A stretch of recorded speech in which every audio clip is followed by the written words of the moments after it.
gunfire in a hospital. An unarmed volunteer gunned down in Sweida, caught on camera.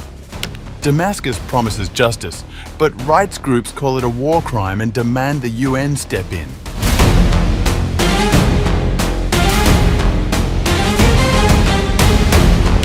The Interior Ministry of Syria has announced that it will pursue accountability for those involved in the suspected killing of an unarmed man at a hospital during last month's unrest in the Druze majority Sweida province, following the release of a video allegedly showing the incident. In a statement published August 11th, the ministry said, "We condemn and denounce this act in the strongest terms and affirm that the perpetrators will be held accountable and brought to justice, whatever their affiliation." The footage released on August 10th by local outlet Sweida 24 and the Syrian Observatory for Human Rights appears to show armed men in military uniforms shooting an unarmed individual after a brief scuffle, while people dressed as healthcare workers crouch on the floor nearby.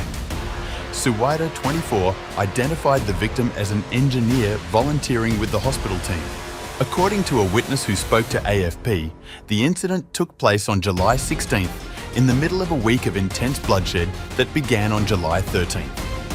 Clashes between local Druze fighters and Bedouin tribes quickly escalated, drawing in outside forces and leaving around 1,600 people dead, many of them from the minority Druze sect, according to an updated toll from the observatory. While Damascus says its forces intervened to halt the violence, witnesses, Druze factions and rights monitors accuse government troops of siding with Sunni Bedouin fighters and committing abuses, including summary executions. The observatory called the hospital killing a shocking field execution by members of the Defense and Interior ministries. Rights activists have demanded accountability and an independent inquiry, citing previous videos that allegedly show government forces killing civilians. The Interior Ministry says it has appointed an official to directly oversee the investigation and pledged swift arrests. Last month, Damascus announced a 3-month committee probe into the Sweida unrest, but activists insist only an international investigation can deliver justice. Mohammed Al-Abdallah, Executive Director of the Syria Justice and Accountability Center, told AFP that UN investigators must be granted immediate access to Sweida, calling the medics' killing a war crime. Despite a ceasefire, tensions remain high in the province, where residents accuse authorities of imposing a blockade, an allegation officials deny, citing the delivery of humanitarian convoys.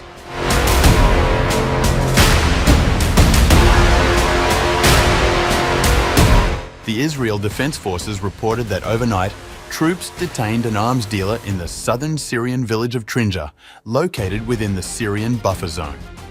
The operation, according to a report by Times of Israel, carried out by the 226th Reserve Paratroopers Brigade, with assistance from Military Intelligence's Unit 504 field investigators, followed intelligence tips and prior surveillance.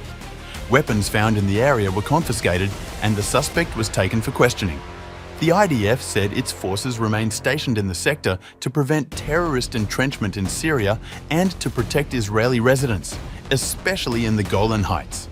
This comes a day after the IDF advanced into several towns and villages in Syria's strategic southwestern province of Quneitra, where they reportedly established checkpoints and searched residents. The state-run Syrian Arab news agency, Sana, reported that 10 Israeli military vehicles departed from the Tel Hamar base and proceeded towards the Barika Kudna road, where soldiers established a checkpoint. Quneitra holds a pivotal position, lying close to the Israeli-occupied Golan Heights, and has been a recurring flashpoint for tensions since the Yom Kippur War.